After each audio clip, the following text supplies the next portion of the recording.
Good morning. In today's headlines, a suspect at large in New England after two deadly shootings with at least 16 people dead and up to 50 injured. Learn what's known so far about authorities' person of interest. Who is newly elected House Speaker Mike Johnson? We take a look at his past experience and what he plans to do next. Warnings of impending strikes on U.S. bases in Iraq. Is there a link between those hostilities and the Hamas terrorist attack on Israel? A retired Army colonel says there is. Find out what he says needs to be done. The Israel-Hamas war could be shifting the balance of power in the world. We speak to an analyst to give us the details on what this could mean for the U.S. The UAW and Ford have reached a tentative contract agreement. It could be a breakthrough toward ending the Detroit strikes. What happens next? How is pro-Hamas propaganda shaping views of the American public? We speak to the host of America's Hope about the growing tide of anti-Semitism.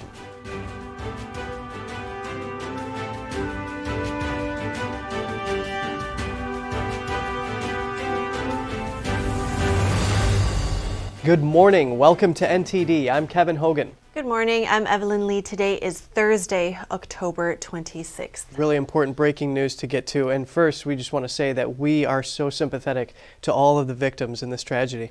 Right. So some tragic news, as Kevin just mentioned, from last night. A New England manhunt is underway now after two shootings in Maine last night. At least 16 people were killed and up to 50 injured.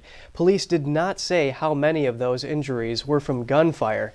The shootings happened at a restaurant and bowling alley in the city of Lewiston around 7 p.m. local time.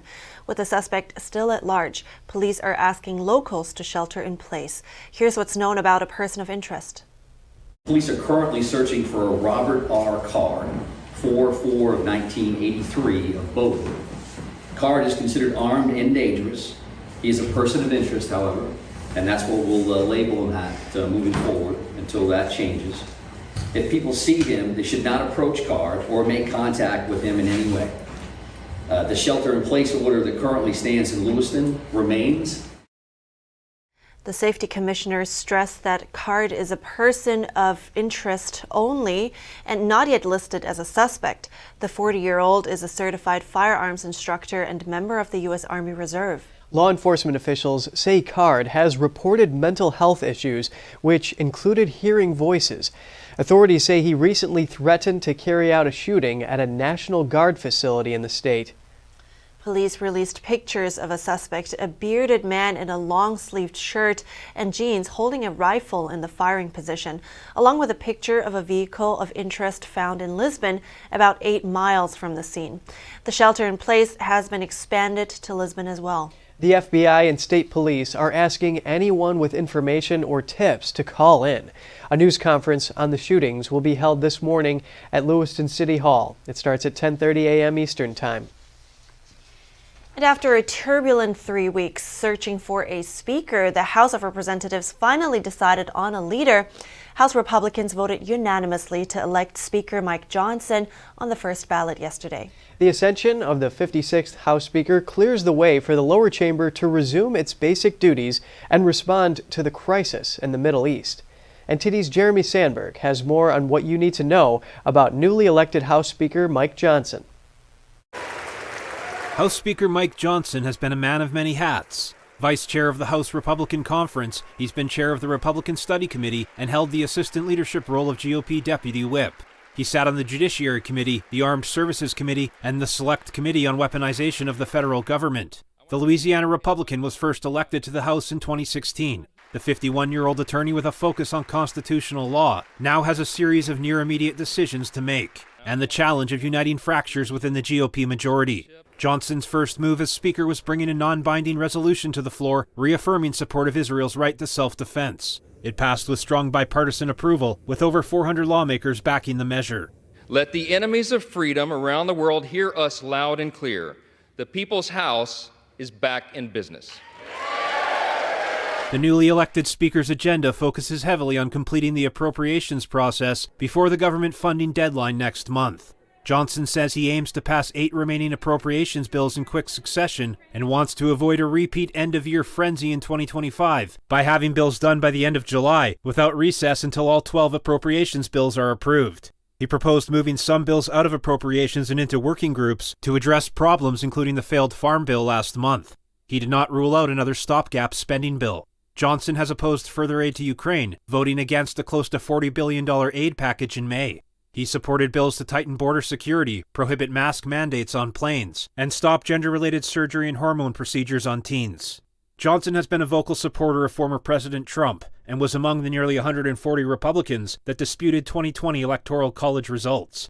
He is the author of an unsuccessful appeal from House Republicans to the Supreme Court to have the integrity of the election looked at. That was over changes to voting procedures in Georgia, Pennsylvania, Wisconsin, and Michigan during the pandemic he argued were unconstitutional. Trump reacted to Johnson's victory, saying he's a tremendous leader and will be a great speaker. Jeremy Sandberg, NTD News. For more insight into what we can expect from the House led by Speaker Johnson, we're bringing in Lawrence Wilson, a reporter for the Epic Times. Good morning, Lawrence. Thanks for taking the time to speak with us this morning. Good morning. What do you expect the House to be like under Johnson's leadership, and do you think he'll have success in those agenda items that we just mentioned? Well, that remains to be seen. What it'll look like is more open, more input from members. He is committed to following regular order. Now, that said, he's got a very short time frame to deal with these appropriations bills, and he's still dealing with the same divide within the Republican caucus. You have some very far-right members, you have some very moderate members. So I think he's going to try to move quickly, set a clear direction, and try to rally this House together, especially to get these appropriations done by, hopefully, November 17th. Moving quickly is definitely a priority given that they were in deadlock for so long and that November deadline is looming. Johnson said that he supported the impeachment inquiry when McCarthy unanimously launched this, unilaterally launched this, and he said that that's the second greatest power that Congress holds, and he said that they're going to get to work. So what can we expect to happen here? Well, that inquiry is going to continue. It's being led, of course, by 3 committee chairs, Jim Jordan, James Comer, and Jason Smith. Now, for Johnson, the real hot fire here is appropriations, so how much energy he puts that into the impeachment inquiry immediately remains to be seen. Also, let's remember, there are 18 Republicans in so-called purple districts that supported Biden in 2020. So Mr. Johnson wants to expand the majority, and he's going to have some very, very clear criteria for moving forward with an actual impeachment, because it could endanger some members on the middle, or on the further left in the conference. Speaker Johnson was elected unanimously from the GOP conference. So what qualifications led him into the speakership that Representative Steve Scalise, Jim Jordan, and Tom Emmer lacked? Well, as one congressional staffer told us, no enemies. The longer you're around Washington, the more you define yourself and the more you have interactions with people who don't want to go your way. He's not been a political fighter. He's been known as a policy guy. So he's been a little more collaborative and made a lot of relationships. He has a great reputation for being a person of character. He's also a staunch conservative, and that really appealed, obviously, to those who are on the right. So a lot of people like him and were able to accept him where they just weren't the other candidates. And Johnson's he's not a firebrand. He might not have really been a household name before this point in time. So how could someone like him rise to the position? Well, it's based on the fact that he's very smart. He's very policy savvy. He came out with a good agenda that people latched onto, and he has a good direction overall for the House. I think if anybody got to see a little bit of his speech yesterday, he came out very calm but very forceful, showing that he could control, or trying to project that he could control, this cantankerous group of Republicans. And I think he won the respect of enough of them to rise up to that position. Just briefly here, Lawrence, is the onus on Johnson and the House to move quickly here, given that they were speakerless for so long? Well, it is, and it's for Mr. Johnson, it's not just to make up for the lost 3 weeks. Obviously, he has to really move fast on appropriations now. But his overall goal, he said, is to restore the people's faith in Congress specifically and really in government in general. So he wants to show that the House will stay at it, put in the time, get the work done, and produce results for the American people. He's already talking about altering the schedule to keep people in Washington if the bills don't get passed. So he's trying to create sort of a fresh start and use the urgency of the moment in order to do that. I really appreciate your update with us this morning. Lawrence Wilson, reporter for the Epic Times. My pleasure. Coming up, drama and tension in the New York courtroom. Former President Trump's team drills ex-attorney Michael Cohen, and Trump himself getting hit with his second sanction for violating a gag order. Representative Jamal Bowman was charged with falsely pulling a fire alarm. He's reached a plea deal with prosecutors. Find out the terms. A school district's policy allowing students to use opposite-sex facilities came under fire in Pennsylvania yesterday as some students staged a walkout. Get that story when we come back.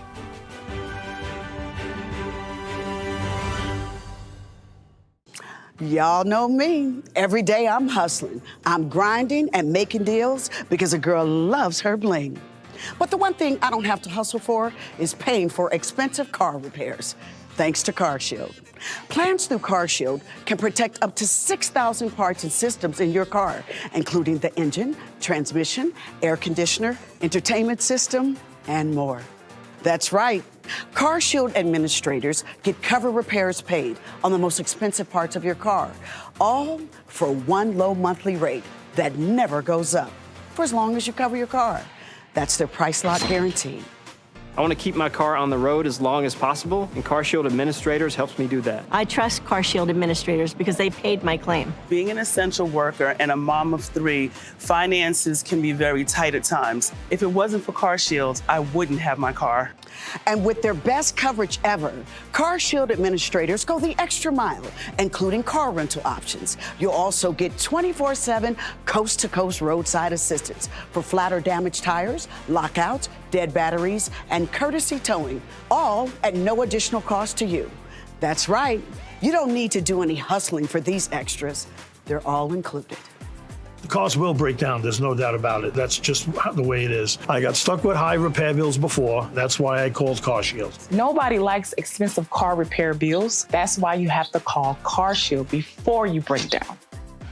Darlings, if you want to be smart and get those car repairs paid, then call CarShield now. Leave the hustling to the professionals. Pick up that phone right now before your car breaks down. Protect yourself from the unprecedented rise in cost for parts and repairs. Call now to save money with your price lock guarantee. Call 800-418-7697. 800-418-7697. 800-418-7697. I don't think that many kids in my son's school even do it. He makes fun of his friend who vapes. He would never try it. She's into soccer. She's on the honor roll. She's just not the type. No way. No way. No way. No way. My kid would never vape. Get your head out of the cloud. Today, nearly 8,000 kids will start vaping. Maybe even yours. Learn about the dangers at talkaboutvaping.org. Anyone who's ever sold a home can tell you it is really hard. That's why who you work with matters. Together with Homelight, we've helped thousands of people sell faster and for the best price.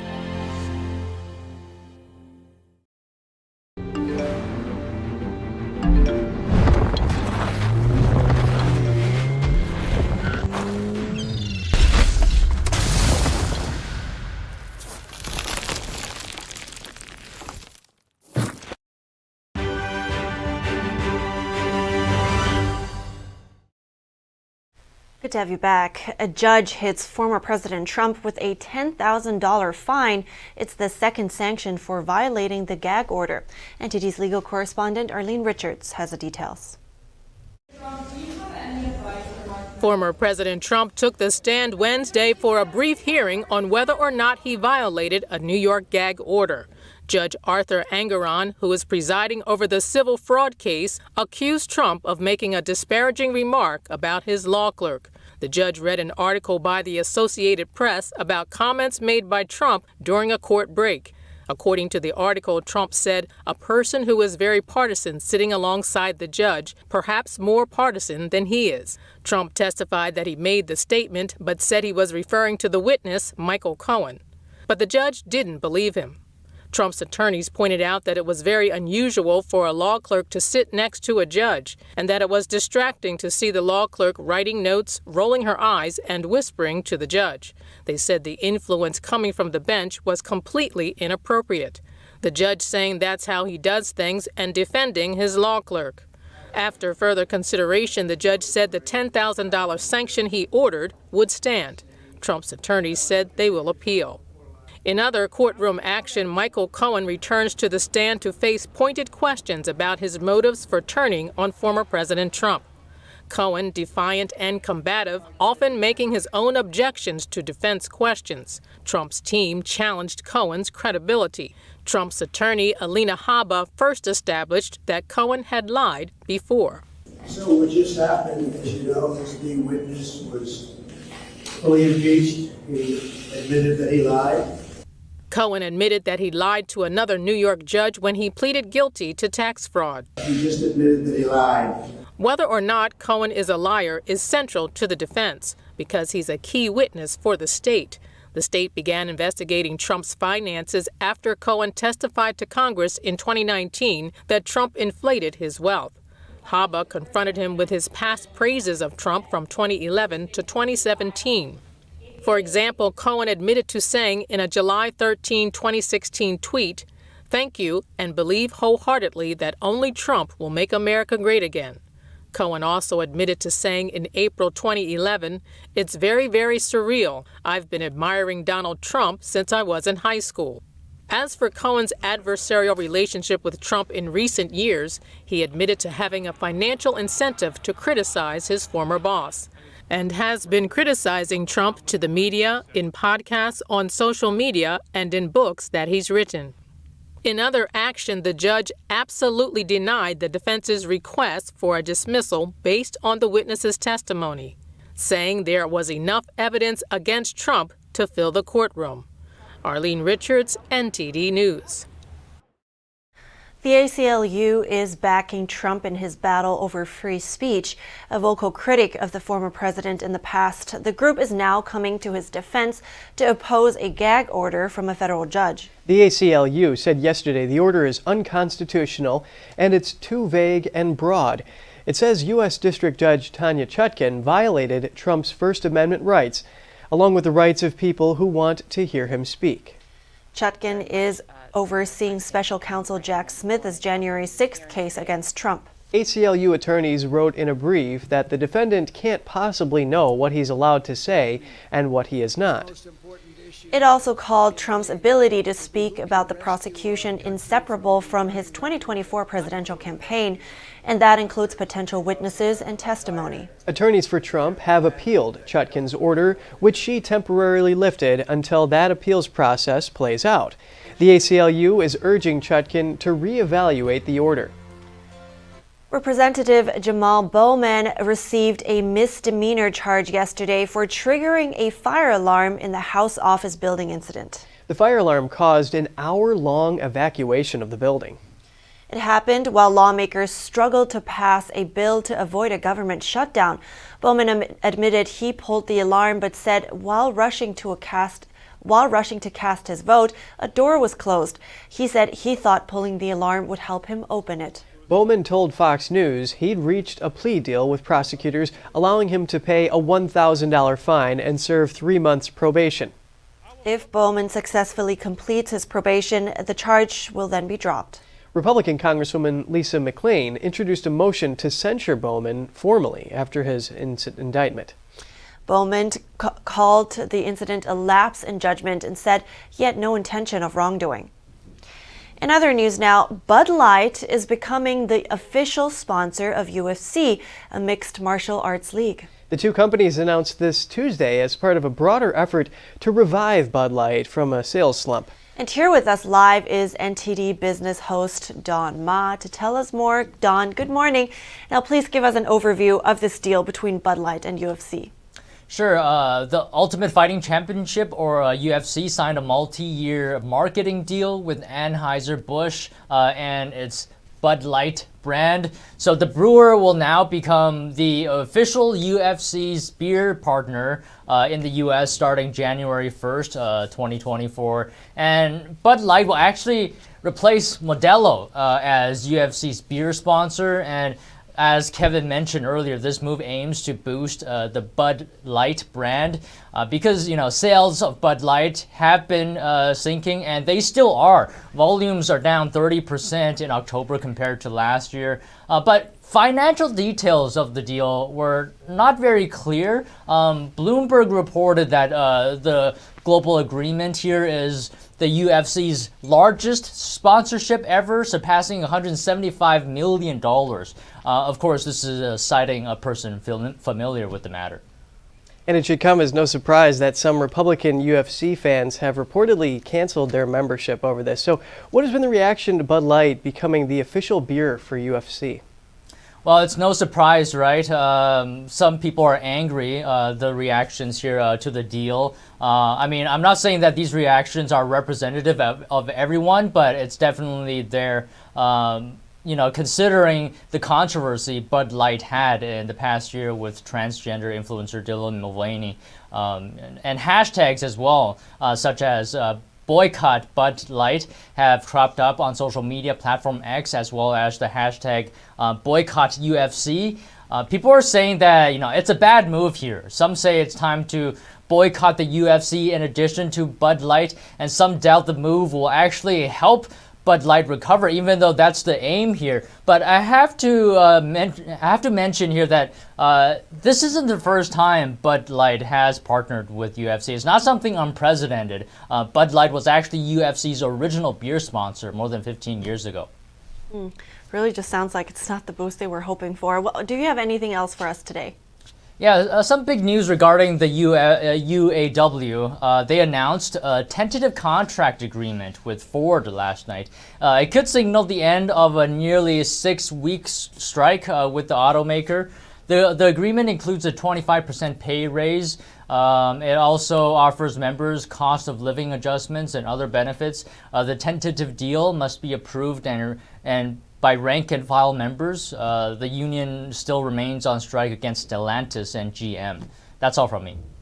25%, that's about the middle path, I would say. The 40% was what they were asking for at some point, and then 10% is what you commonly expect from these kinds of negotiations. So. Well, yeah. So good insights. Thank you so much, Don Ma, host of NTD Business. Yeah, thank you. Students at a Pennsylvania school district walked out yesterday. They were protesting a district policy that allegedly allows boys who identify as girls to use girls' bathrooms and locker rooms. NTD's Daniel Monahan has more on the protest. Dozens of students walked out in the Penn Delco School District on Wednesday. A large group of parents and supporters were there to encourage them. The protest comes after parents and students repeatedly complained about the policy that allows boys who identify as girls to use female spaces.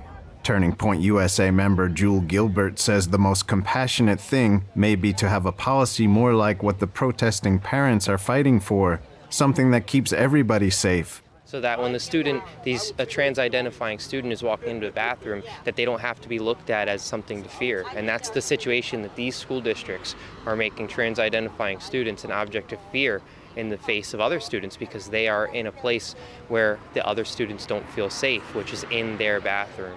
Gilbert says it's unnecessary to put any kid in that situation. Every school district, I think, can put in a policy of simply having a gender-neutral bathroom or a single-use bathroom that keeps trans-identifying students safe and that they're able to use at their leisure. Music educator Joe Daishala graduated from Sun Valley High School, the site of the walkout. Young people are being led down a path that is absolutely wrong, and the people that are supposed to be taking care of them are not. There's a reason kids are called dependents, because they depend on adults.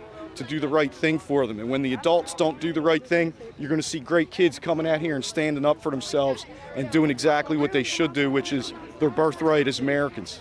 Daishala says the school district needs to get in front of these issues. They're not leaders, they're followers. And we know the old saying, lead, follower, get out of the way. And if they don't want to lead, they need to follow these young students. And if they don't want to do that, they need to resign and get out of there, is what I say.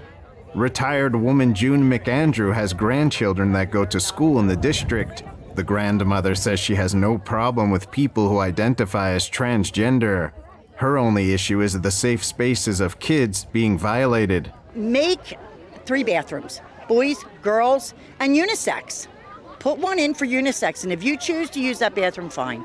10th grader Jaden Hoffman took part in the protests. She says boys being able to use the girls' bathrooms frightens her.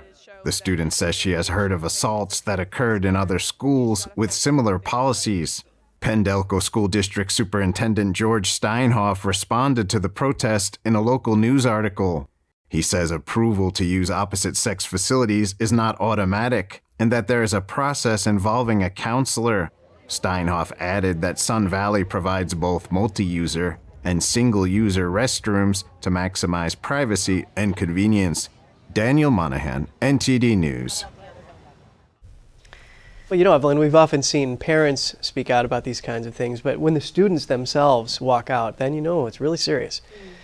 Yeah, and since then, reportedly, the principal of the school, that's what the Washington Examiner saw in a newsletter email, he warned that it could now affect their grades possibly because of attendance. So that's the latest development. The price of speaking freely. Right. Stay with us. We're going to break. The Israel-Hamas war could be shifting the balance of power in the world. We speak to an analyst to give us his insight on what this could mean for the U.S. China and Russia have vetoed a U.S.-backed resolution in the Israel-Hamas conflict. Both countries refuse to condemn Hamas for the attack and are pushing for a ceasefire. Find out the U.S.'s response after the break. Leaders of all EU member countries are meeting in Brussels today. Topics will include the conflicts in the Middle East and Ukraine, as well as migration. Find out the details after the break.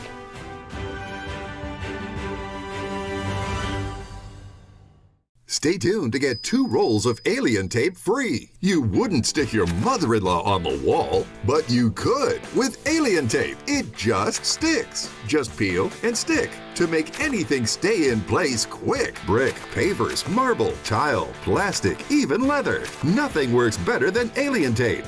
You wouldn't stick your fishbowl on a moving car, but you could with alien tape. The secret is nano-stick technology that grabs and locks on to secure one side of the surface to the other. Alien tape secures in seconds, then twist, pull, and rinse to reuse. Call or go online to get your first roll of alien tape for just $19.99, plus shipping and processing. But to make this deal really stick, we'll give you 2 more rolls absolutely free. You get 3 rolls of alien tape for one low price. Order now.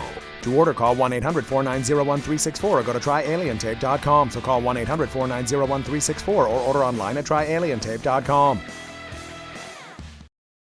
Are you over the age of 50 and considering buying an annuity in the next 60 days? I have some important news for you. Don't buy an annuity until you understand the pros and cons of annuities. Call now for this free book on maximizing your income in retirement. Annuity Do's and Don'ts for Baby Boomers from leading financial firm J.D. Mellberg. That's right, free. This book reveals little-known truths about annuities in simple-to-understand terms. Grab a pen right now, because we're about to offer you this free book that unlocks the 5 little-known truths we believe baby boomers and seniors should know before buying an annuity, and it's free. Call 800-975-5560. As a bonus, we'll also throw in a free annuity rate report. We researched numerous products and summarized rates and benefits of annuities, all from Silac Insurance Company.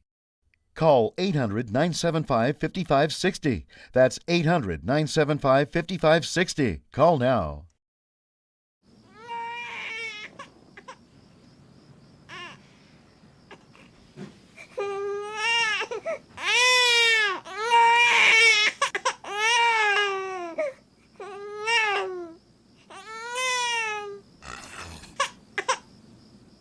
If you love them enough to suck the snot out of their nose at 4 a.m., then surely you'll check NHTSA.gov/the right seat to make sure they're in the right car seat. Shen Yun Creations, the streaming platform from Shen Yun, featuring world-class dance, past programs, and all original music.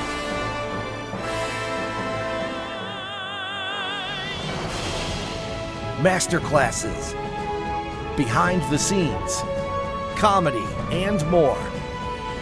Explore ShenYunCreations.com.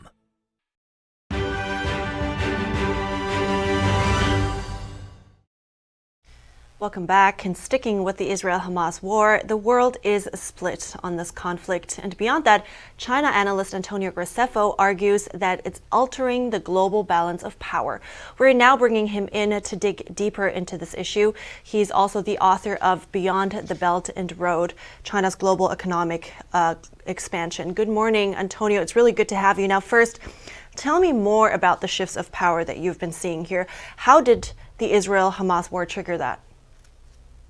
First of all, you have both China and Russia on the UN Security Council. Russia, think about this. Russia is a country where the president is not even allowed to leave the country and travel to any country that has that is a signatory to the International Court of Justice because of an arrest warrant. So this is a country that should be politically irrelevant at this point, but because they sit on the Security Council now, suddenly they become relevant again. So you're also saying that, you're pointing out that NATO members, for instance, as well, they're split on that. How problematic do you think this kind of split in the world is? It's very problematic because what China is doing, China is putting itself out there as a friend to the Muslim world. They're supporting Palestine. Russia has a long history with Iran, so they are openly supporting the Muslim side on this. Then they're both on the Security Council. They're getting their allies to go into their camp. They're voting down the resolutions on the Security Council. So we're really seeing a polarization, two blocks forming here. So with these two blocks forming, are we seeing a shift in the U.S. position as well? Talking about, the new world order that so many are talking about now.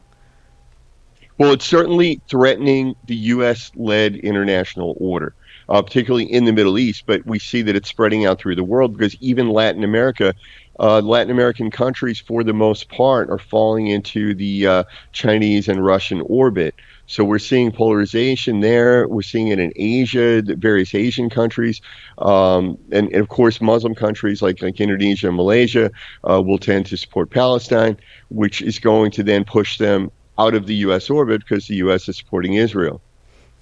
So I think for some context that might be necessary here, why should Americans or citizens around the world be concerned with that?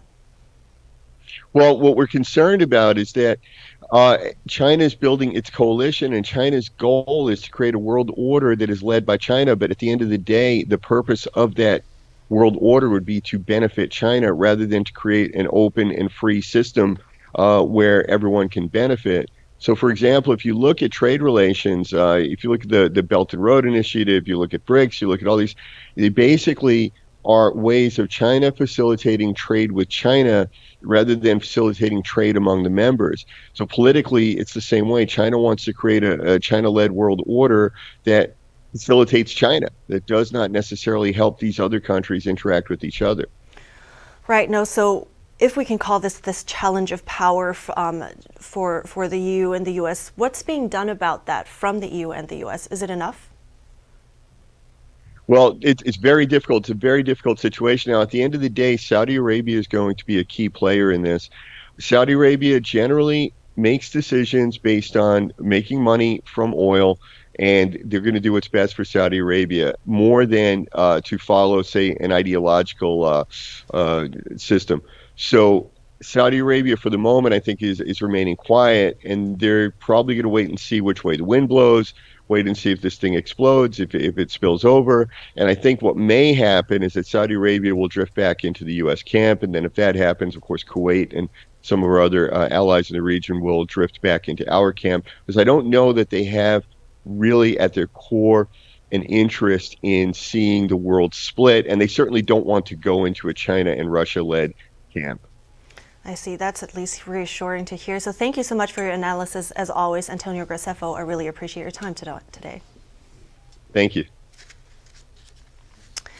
European Union leaders are meeting in Brussels today to discuss the conflict between Israel and Hamas. Another topic for discussion is offering continued support for Ukraine in its war against Russia's invasion. The summit will be the first in-person meeting of the EU's 27 national leaders since the Hamas terrorist attack on Israel. NTD's Cost Temenes brings us the details. The recent Hamas attack on Israel was unanimously condemned by all EU leaders. But beyond that, there was less consistency. Some stressed Israel's right to self-defense, while others emphasized concern about Palestinian civilians.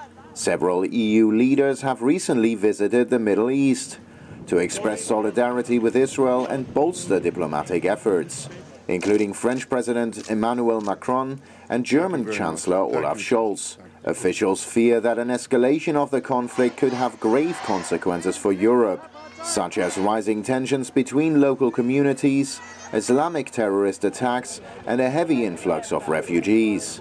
Ukrainian President Volodymyr Zelensky will address the summit by video link. Support for Kyiv will have first place in the summit declaration.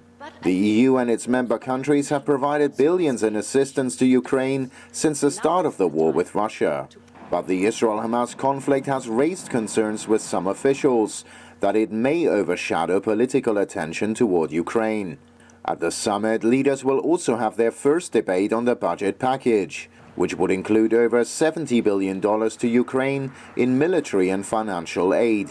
The topic is expected to be contentious as countries clash over priorities and sources of funding.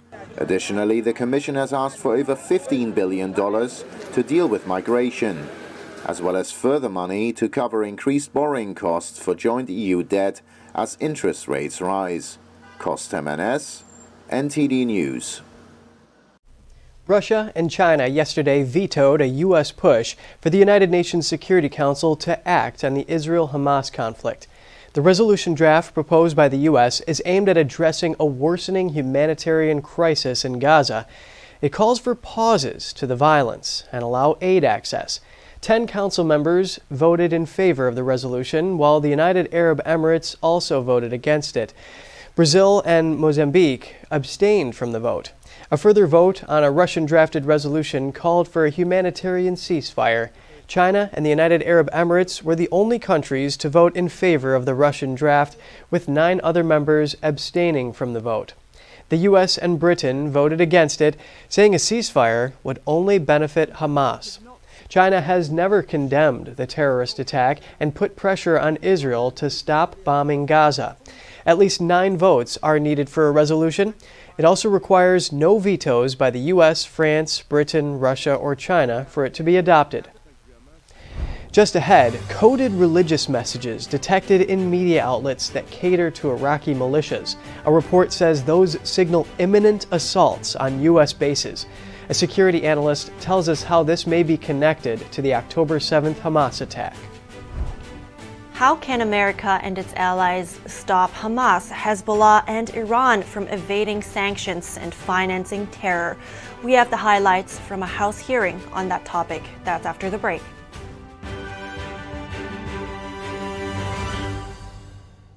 The highest art is beautiful,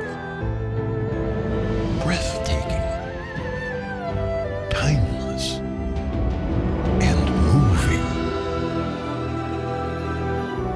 Experience art with 5,000 years of history, inspired by the divine. Experience Shen Yun.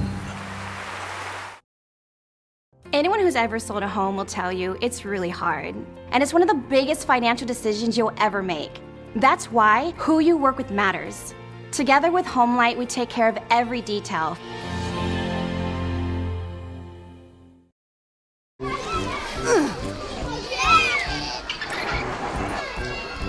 If you love them enough to crawl into a play place to get them to come down, then surely you'll check nhtsa.gov/the right seat to make sure they're in the right car seat.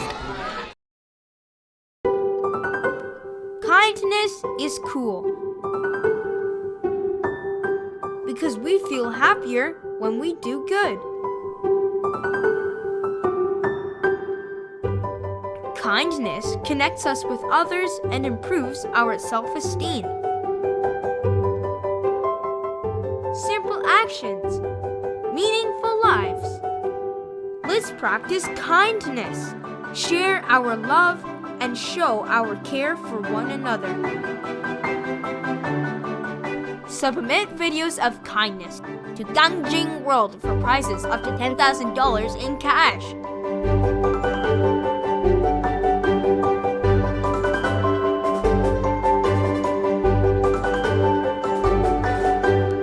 For more information, visit gangjingworld.com.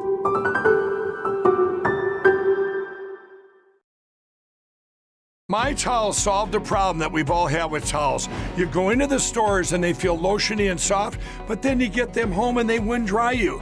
That's why I made My Towels. They actually work, they're soft, and they absorb.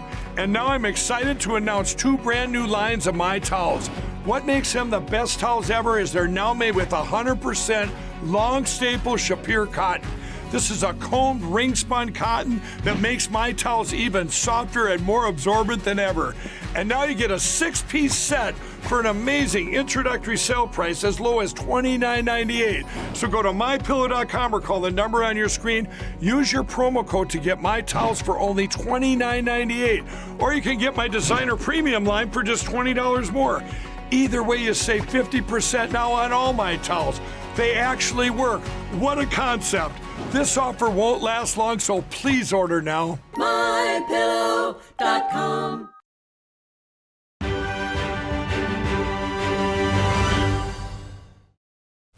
Welcome back. More attacks on U.S. bases by Iraqi militias are believed to be in the works. That's according to the Washington Institute for Near East Policy, which is interpreting messages found in a social media news outlet that caters to the Iraqi resistance. To learn more about this, I spoke to retired Army Colonel and Senior Fellow at the Center for Security Policy. Watch. Colonel John Mills, thank you for your time this morning. How do we know if these coded religious messages are just saber-rattling or actual credible threats? Well, I think we have to take this as part of the overall campaign. Hamas was just one element of this overall campaign orchestrated by Iran and really by its master, China. So what was different about the Hamas attack, it was a very large barrage, largest since 1973, and during the barrage, coordinated assault through multiple breach points. I think we have to pay attention to this in both Iraq and Syria, where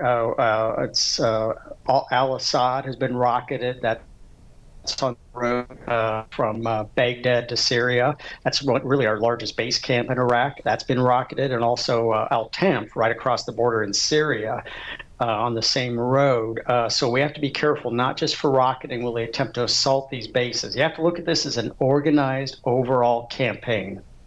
So why would they want to attack U.S. infrastructure in the region? Because we are the enemy. It's as simple as that.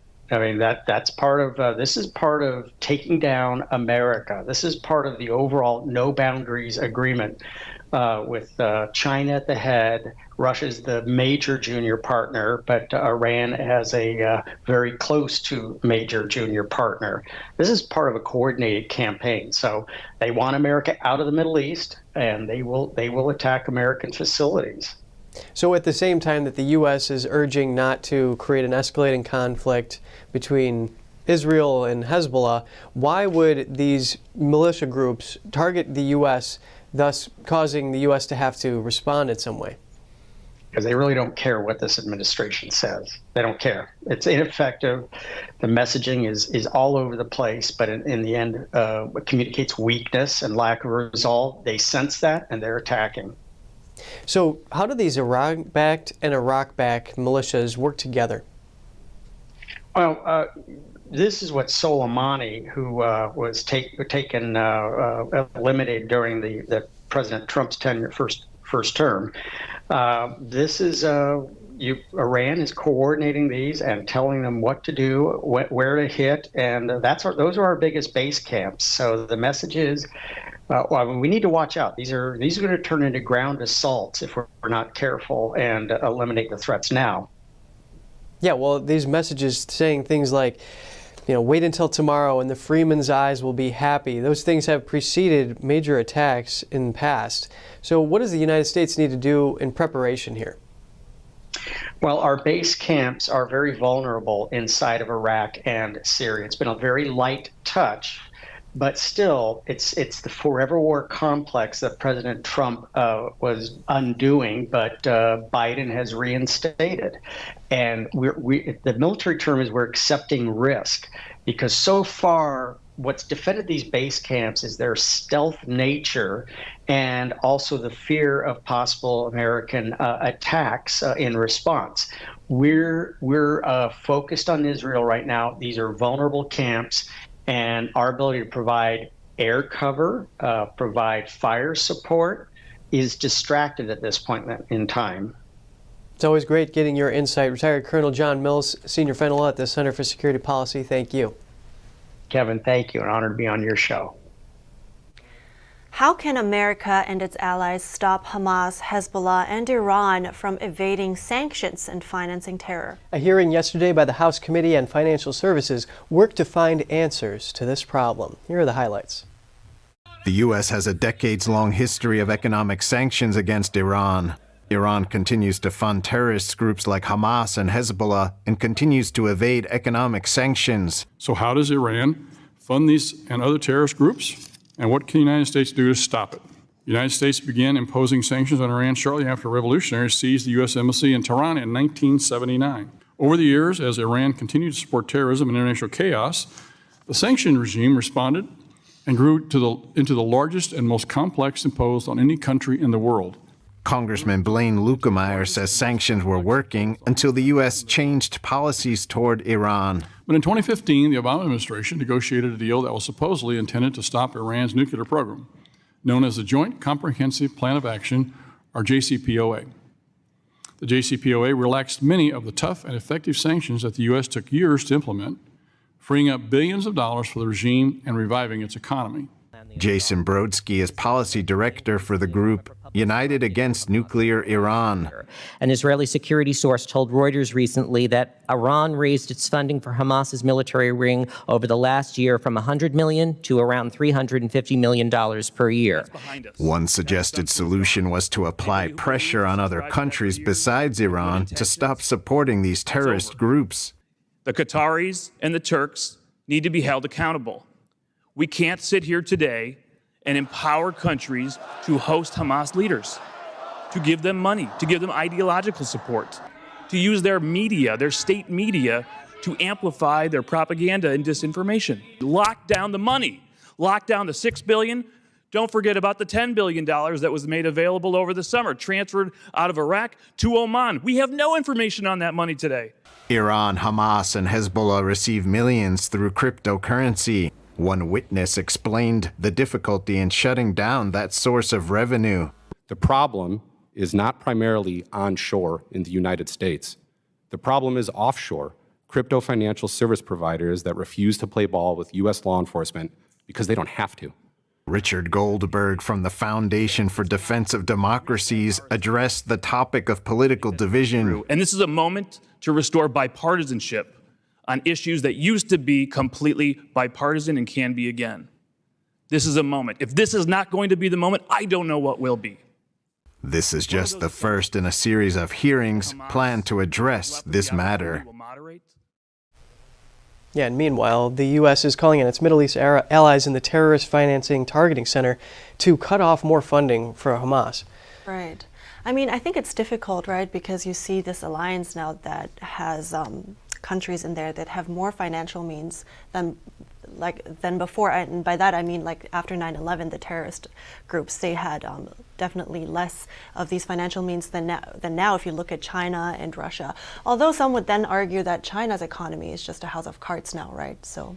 Yeah, well, you think about funding, and a lot of it comes from Iran for these terrorist groups. Oil is a primary bolster to their economy. So the less dependent the United States and other nations can be on that, the more that it's going to reduce that amount of fungible funds that they can use to pump into these terrorist organizations. That's also true, yeah. So we're going to go to a different topic when we come back. What is the impact that Islamic terror groups have on students and the American public? We hear from a foreign policy analyst and the host of America's Hope, so stay with us.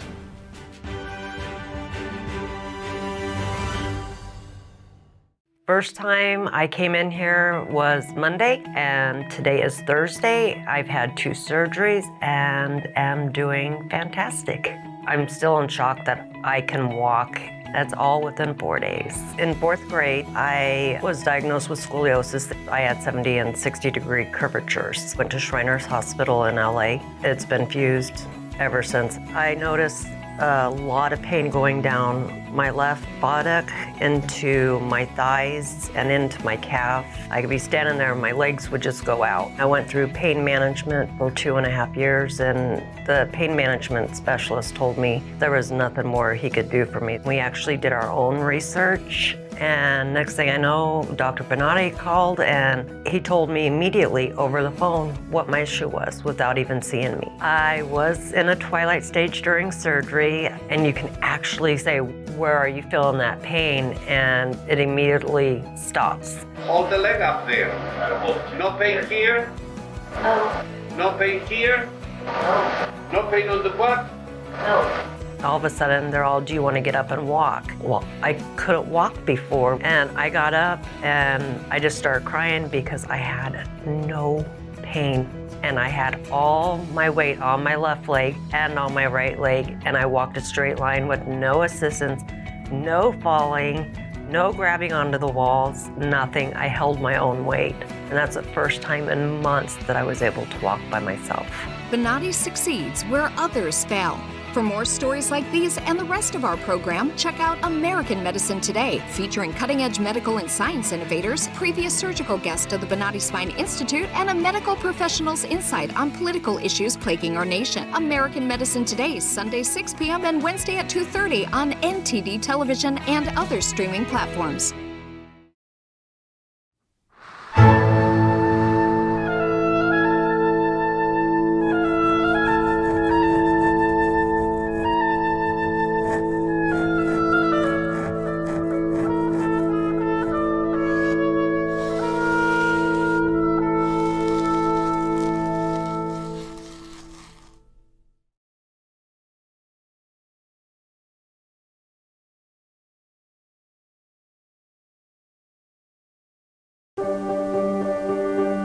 Being prepared is a part of who you are, but it's especially important in the case of a disaster.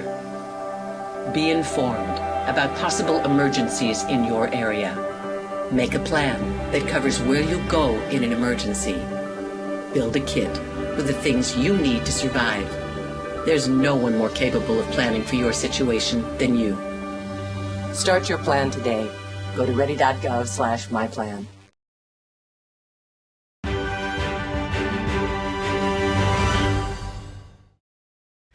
Welcome back. A network of terror organizations in the Middle East linked together through the Iranian regime.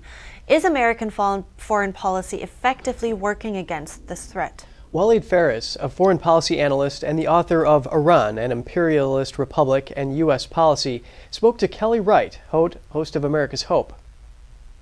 You know, you and I have covered a lot in the past as it relates to terrorism. What's happening with Israel is no exception to the fact that this was an attack, a surprise attack on October 7th, committed by Hamas, a known terrorist organization. I guess my first question is about this is, what are the main messages of your book and how it relates to what we're seeing unfold in Israel?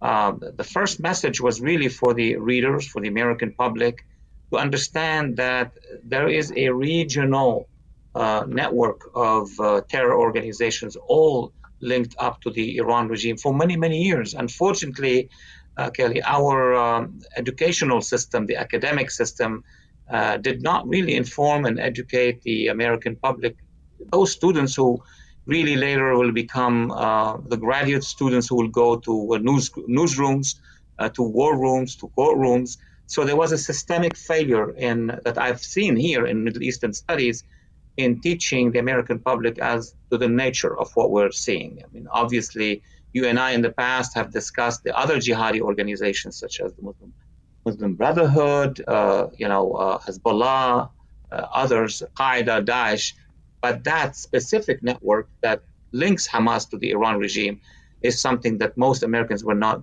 really familiar with. And to talk more about the pro-Hamas movements on college campuses, we have Kelly Wright, host of America's Hope, joining us now live.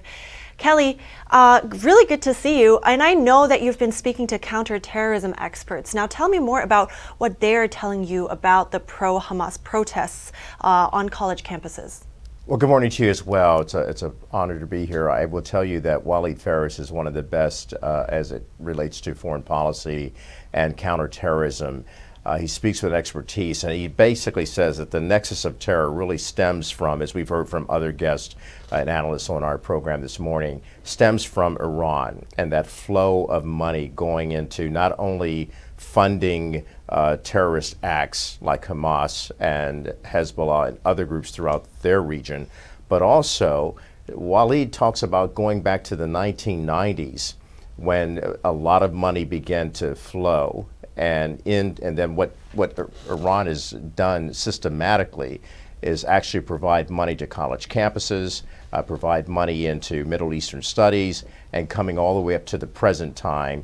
What's happened is that there's been an increasing amount of radicalization of our own students. This is what they do. They educate students in their own countries to be radicalized, and the same thing Waleed denotes is happening here, keeping in mind, as Waleed told me in my interview, is that Iran considers the United States being the great Satan and Israel being the little Satan.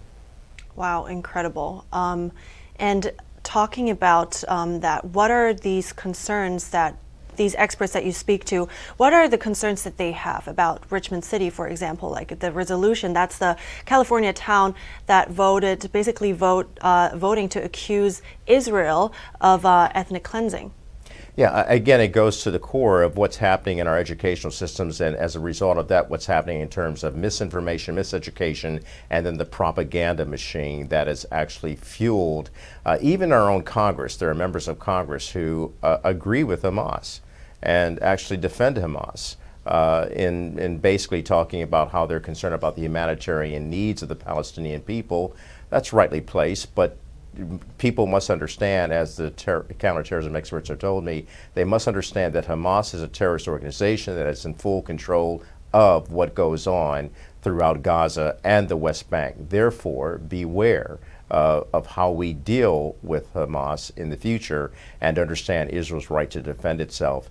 And so all of these things are now spilling over into the mainstream, and how do we deal with it on college campuses, as well as in a city council voting to say that ethnic cleansing is what Israel is guilty of. It's all turning against Israel, keeping in mind that the aim is to call Israel the little Satan and the United States the big Satan, which means there's a target on both nations.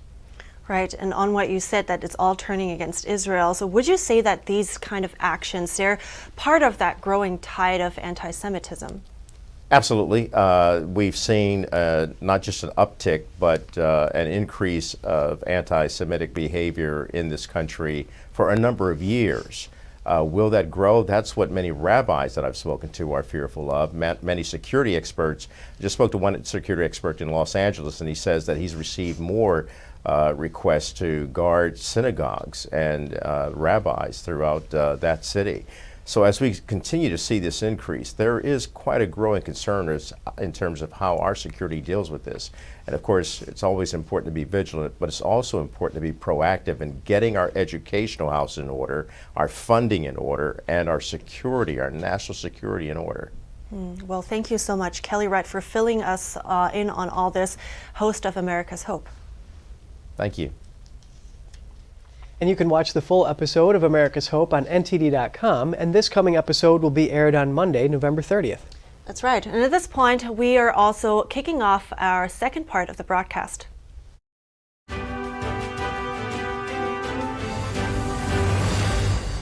Police are searching for a person of interest after a shooting in Maine left at least 16 people dead. With dozens injured, residents are being asked to shelter in place. Israel updates the number of hostages held by Hamas as fuel at Gaza hospitals runs critically low. At first, Turkey's President Erdogan had sympathy for Israel after the Hamas terrorist attack, but now he's taken a U-turn, defending Hamas and is calling on other nations to pressure Israel into ending the war. A geopolitical analyst tells us what effect this could have. Who is newly elected House Speaker Mike Johnson? We take a look at his past experience and what he plans to do next. And a service dog gives new meaning to a veteran's life after losing her hearing in Afghanistan.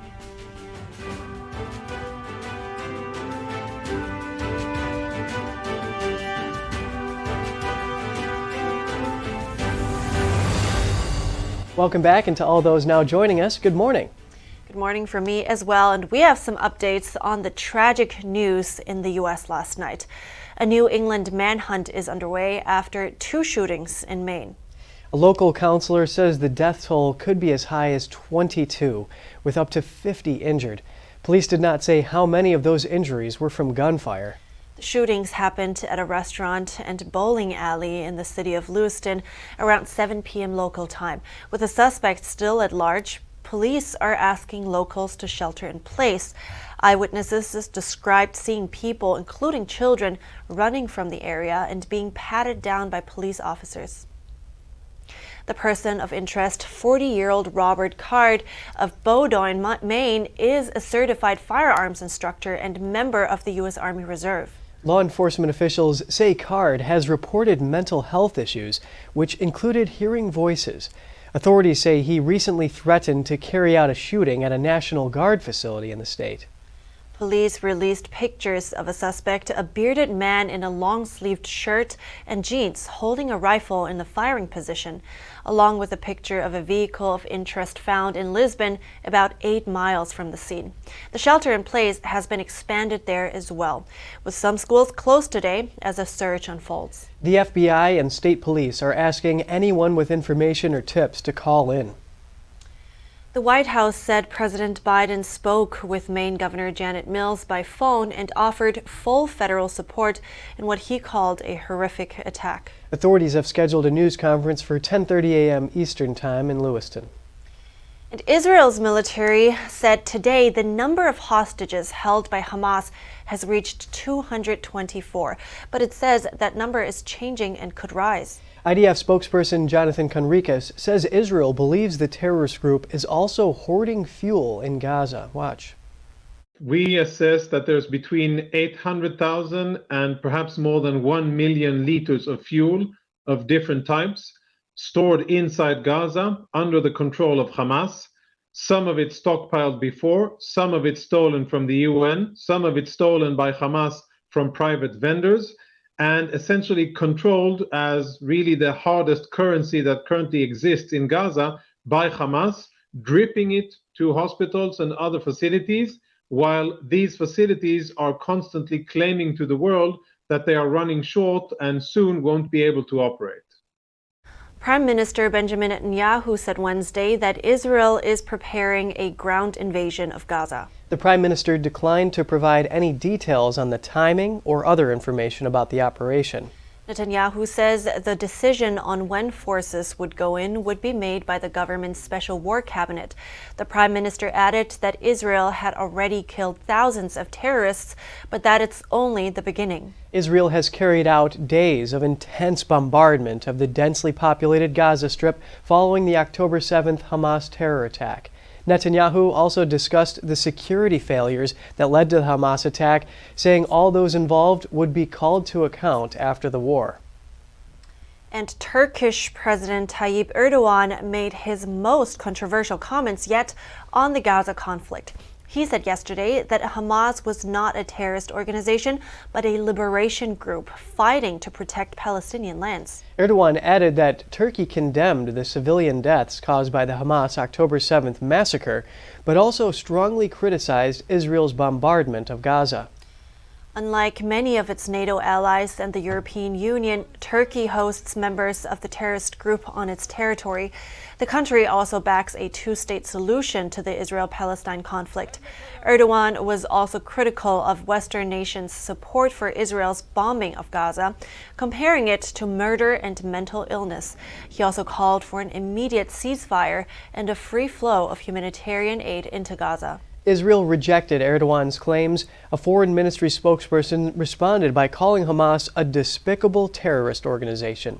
The fighting in Gaza comes when Turkey is working to mend its ties with Israel, but those efforts appear to have been suspended after Erdogan accused Israel of taking advantage of Turkey's good intentions. He also canceled a previously planned visit to Israel. And next, we're going to unpack the complex relationship between Turkey, the U.S., and the war between Israel and Hamas terrorists.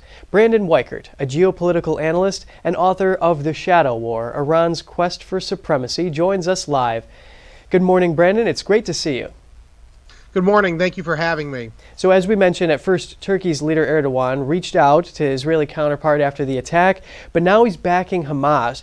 So how will that support affect Hamas's war effort? Well, Turkey has always backed Hamas. They've backed Hezbollah. They've also been in bed with the Iranians since at least 2013, the gold for oil scandal that erupted back then under Erdogan. Erdogan envisions rebuilding the Ottoman Empire with himself as the new sultan. So the notion that he is in any way a friend to Israel is not correct. He is an enemy to Israel. He certainly no longer supports the American-led order in the region, and I think he's probably nominally working along with the Iranians, Chinese, and Russians to reorder the Middle East so that America no longer runs the show and our allies on the ground are weakened. And Antony Blinken simply gave a phone call to his counterpart in Turkey. So how do you think that this step by Erdogan is going to impact U.S.-Turkey relations? Oh, it's a disaster. And remember, the same week that the Hamas terror attacks happened in Israel, Turkey did a surprise bombardment of our friends, the Kurds, in northern Iraq and northern Syria.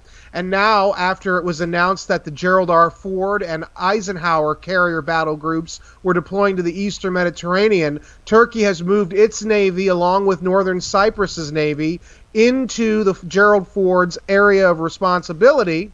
And they're now conducting live fire exercises within the vicinity of our carrier groups as a means to try to scare our Navy out of the region. And so this is a NATO ally, supposedly, and they're acting this way toward the United States. This is not a good scenario, and it indicates to me that Turkey can no longer be trusted at all.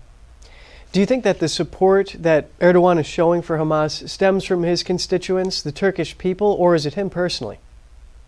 I think that he has a large following among the more traditional voters in Turkey. He is an Islamist, and so he has support in that level. But, this is really him trying to flex his muscles and show the region that he is the new sultan that they haven't had in over a century since the collapse of the Ottoman Empire in 1923. So Erdogan initially proposed that Turkey could be a mediator here with his proposed visit to Israel, but now instead he's calling on other nations to put a stop to Israel's effort to destroy Hamas. What do you think this effect is going to have here?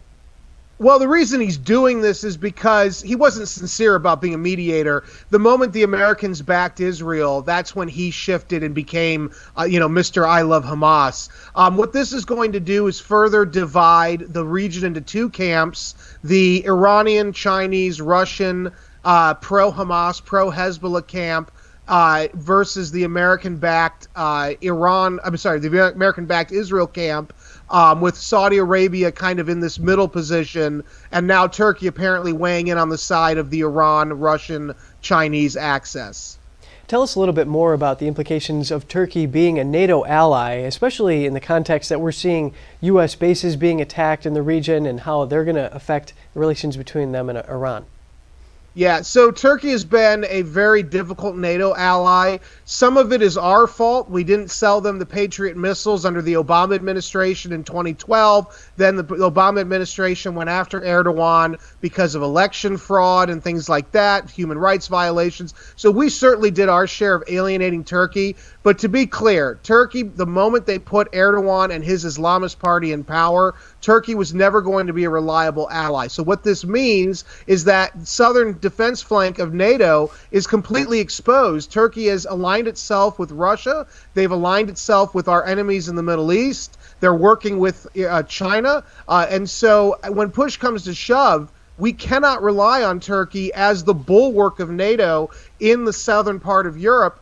It also could mean the collapse of NATO because, remember, we need all of those states working together in NATO for it to be an effective security alliance. So this is a real nightmare scenario for all the pro-NATO people in Washington. It does present a challenge. Of course, NATO is obviously a much larger bloc, Turkey just being a fragment of that. Brandon Weichert, author of The Shadow War, Iran's Quest for Supremacy, and geopolitical analyst. Thank you. Thank you. Coming up, who is Congressman Mike Johnson? We take a look at the newly elected House Speaker's history and what comes next. The coveted Michelin star has been granted to several restaurants in Atlanta. We give you the delicious details when we come back.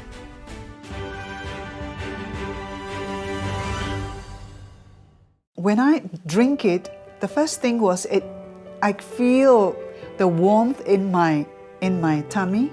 It's kind of like gently radiating out, a kind of a very comforting warmth. And it was really good, actually. I felt much better. I did feel, actually, an effect. And I find that it is actually better when I take it regularly. It's actually steamed and dried 9 times. And so it's really, the essence is really extracted. Then the second time, I tried it really like on an empty stomach and just 2 teaspoons of it, and over a few times.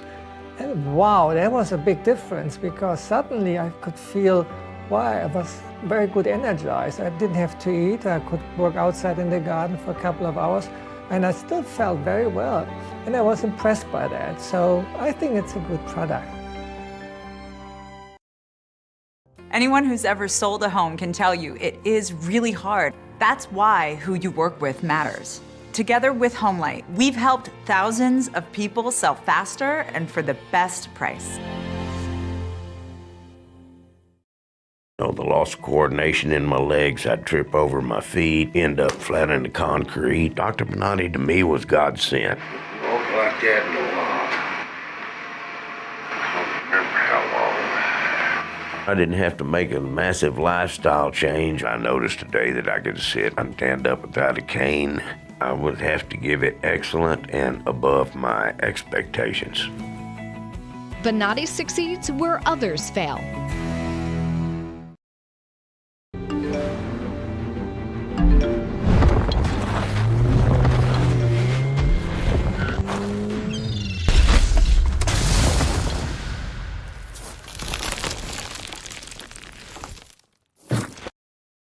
Is deep-sea fish oil really healthy? Due to pollution in the oceans, most fish contain heavy metal elements and radioactive substances. That's why it's so important to choose a pure source of omega-3. Puritan green vegetable omega-3 is made from purslane and perilla seeds, which are rich in nutrients and minerals, especially vitamins A, D, E, calcium, and iron. With natural processing and no harmful chemical additives, it has more than 90% concentration of omegas 3, 6, 7, and 9. It effectively improves brain power and is beneficial to the heart's health. Puretang Omega 3 does not smell of fish and contains no pollutants, so both adults and children can safely and easily consume it over a long period of time. Puretang Green Vegetable Omega 3. Greener, healthier, and more effective. Visit puretang.com to learn more.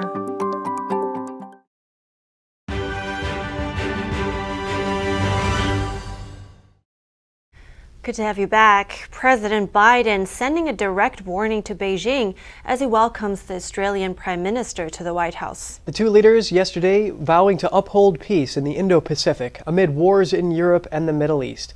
NTD's Iris Tao has more from the White House. As tensions rise in the Middle East, President Biden stressing the strategic importance of the Indo-Pacific. He tells Australian Prime Minister Anthony Albanese that their alliance is being an anchor to peace and prosperity in the Indo-Pacific. And Biden directly warning Beijing that its latest aggressive actions in the South China Sea could trigger the involvement of U.S. troops.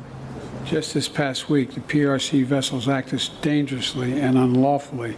Any attack on the Filipino aircraft vessels or armed forces will invoke our mutual defense treaty with the Philippines. Biden says he's not looking for a conflict, but both leaders emphasize the need to compete with Beijing. Biden also vowed to get more funding for the AUKUS deal to get Australia nuclear-powered submarines, a move viewed as another bid to counter China's military ambitions in the Pacific. Meanwhile, as Israel prepares for a ground offensive into Gaza, President Biden lays out this as his vision about what future he seeks. Israelis and Palestinians equally deserve to live side by side, ensuring Hamas can no longer terrorize Israel. And while Biden urges Israel to be incredibly careful to focus on going after Hamas and avoid hurting civilians, he says he has, quote, no confidence in the casualty numbers being reported by the Hamas-run Gaza Health Ministry. Reporting from the White House, Iris Tao, NTD News. Secretary of State Antony Blinken says he will work with Chinese diplomat Wang Yi this week to keep the conflict in the Middle East from spreading. Blinken asked members of the United Nations Security Council to do the same as tensions flare following the terrorist attack on Israel. Wang arrives in Washington today and is set to meet with President Biden and National Security Advisor Jake Sullivan this week. The White House says talks also aim to clear up misperceptions and miscommunications. The U.S. is looking to make sure disagreements over issues like trade, Taiwan, and the South China Sea do not veer into conflict. China has called for a ceasefire in the Israel-Hamas war and criticized Israel for its retaliation. And after a turbulent 3 weeks searching for a speaker, the House Representatives finally decided on a leader. House Republicans voted unanimously to elect Speaker Mike Johnson on the first ballot yesterday. The ascension of the 56th House Speaker clears the way for the lower chamber to resume its basic duties and respond to the crisis in the Middle East. NTD's Jeremy Sandberg has more on what you need to know about newly elected House Speaker Mike Johnson. House Speaker Mike Johnson has been a man of many hats. Vice Chair of the House Republican Conference, he's been Chair of the Republican Study Committee and held the assistant leadership role of GOP Deputy Whip. He sat on the Judiciary Committee, the Armed Services Committee, and the Select Committee on Weaponization of the Federal Government. The Louisiana Republican was first elected to the House in 2016. The 51-year-old attorney with a focus on constitutional law now has a series of near-immediate decisions to make, and the challenge of uniting fractures within the GOP majority. Johnson's first move as Speaker was bringing a non-binding resolution to the floor, reaffirming support of Israel's right to self-defense. It passed with strong bipartisan approval, with over 400 lawmakers backing the measure. Let the enemies of freedom around the world hear us loud and clear. The People's House is back in business. The newly elected Speaker's agenda focuses heavily on completing the appropriations process before the government funding deadline next month. Johnson says he aims to pass 8 remaining appropriations bills in quick succession and wants to avoid a repeat end-of-year frenzy in 2025 by having bills done by the end of July without recess until all 12 appropriations bills are approved. He proposed moving some bills out of appropriations and into working groups to address problems including the failed farm bill last month. He did not rule out another stopgap spending bill. Johnson has opposed further aid to Ukraine, voting against a close to $40 billion aid package in May. He supported bills to tighten border security, prohibit mask mandates on planes, and stop gender-related surgery and hormone procedures on teens. Johnson has been a vocal supporter of former President Trump and was among the nearly 140 Republicans that disputed 2020 Electoral College results. He is the author of an unsuccessful appeal from House Republicans to the Supreme Court to have the integrity of the election looked at. That was over changes to voting procedures in Georgia, Pennsylvania, Wisconsin, and Michigan during the pandemic he argued were unconstitutional. Trump reacted to Johnson's victory, saying he's a tremendous leader and will be a great speaker. Jeremy Sandberg, NTD News. Well, so finally, we have a new House Speaker. That's good news. Yes, and certainly you can expect leadership in Israel to be relieved now that there is one. That's right. And for more good news, I turn to you right now. Service dogs have been instrumental in helping veterans with PTSD, but what about the hearing impaired? A high-ranking soldier found herself suffering from both after a rocket in Afghanistan nearly killed her. Now she's advocating on behalf of veterans who need a canine companion. NTD's Andrew Thomas reports. I can love another dog. Afghanistan, 2006. Command Sergeant Major Gretchen Evans was at a remote forward operating base on the Pakistan border. She was there to remind her soldiers to remain vigilant.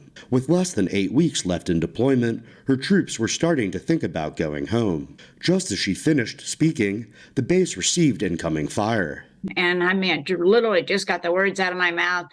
And we started receiving rocket fire. And it was coming in like rain. I mean, like rain.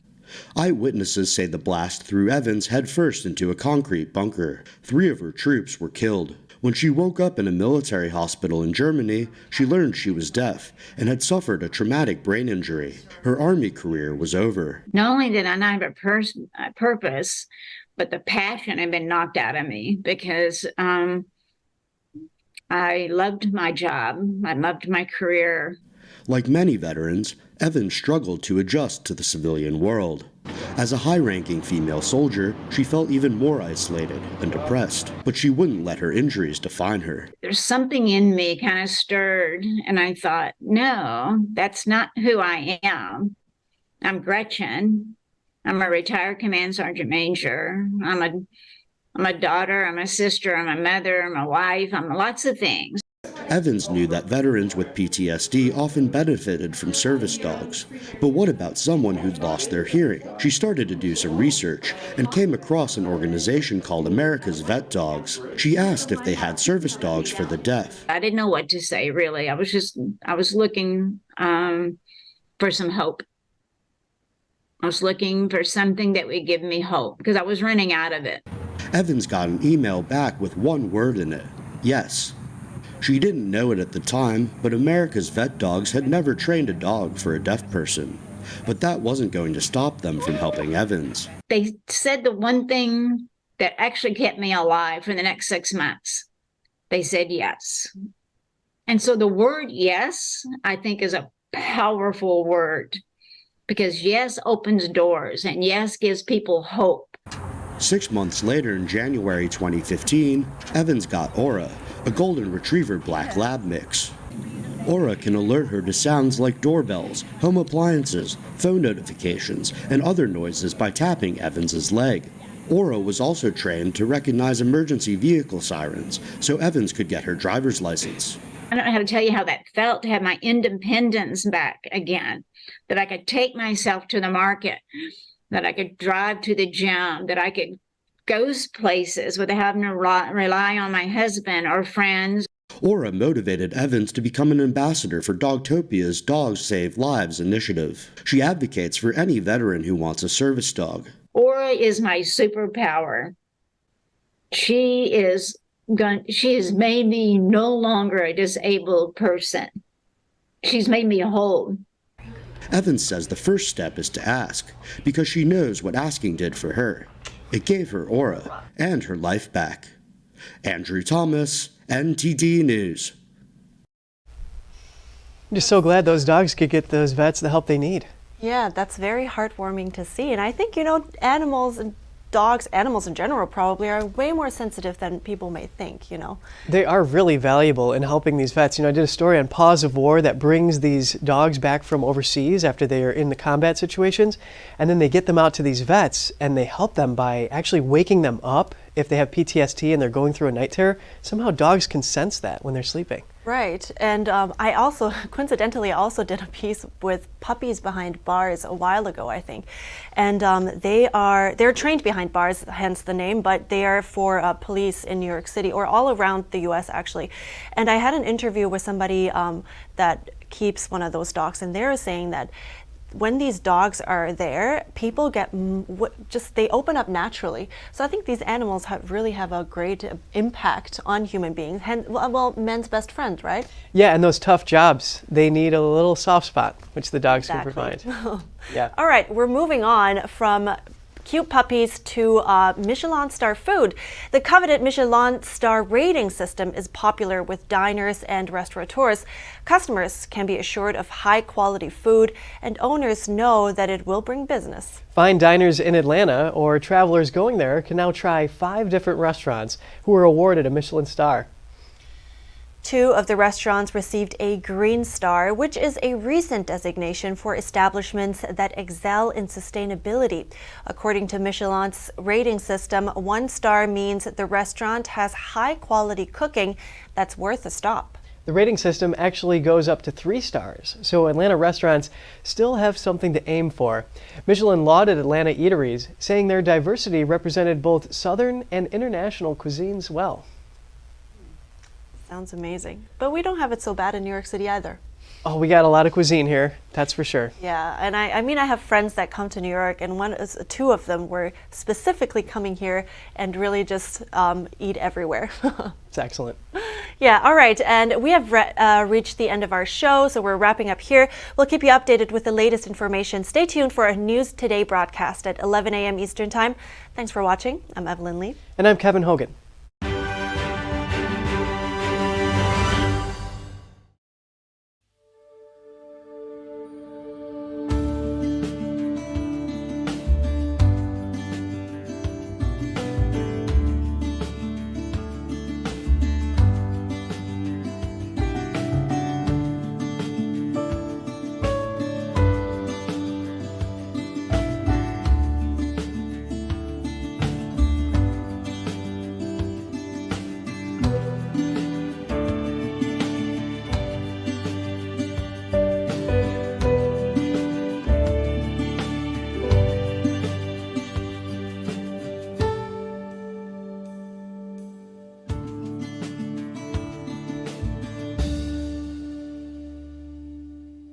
Thanks for watching us on YouTube. Did you know YouTube only keeps selective videos on its platform? So if you want to make sure you get the full picture, just subscribe to our newsletter. Go to newsletter.ntd.com and sign up. It's free.